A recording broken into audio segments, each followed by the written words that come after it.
अरे भक्ताना त्याच्या हातानं गेल्या नैवेद्याची गोडी दुसरा कशालाही नाही.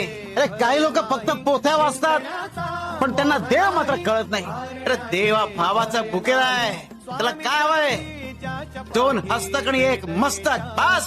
कधी ओळखणार आम्हाला? शिवशंकर शंभो. सुटती गाठी सोबतीला नाही कुणी.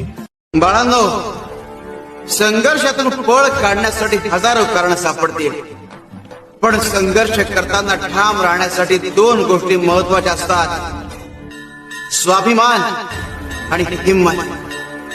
बाळांनो, अमृत हवं असेल तर विष पचवण्याची तयारी ठेवा. तसंच आयुष्यात सुख हवं असेल तर दुःख स्वीकारायची तयारी ठेवा. बाळांनो, आपल्या खांद्यांना आव्हानं पेलण्याची सवय झाली की आपली पावलं सुद्धा आपोआप संघर्षाकडे वळू लागतात.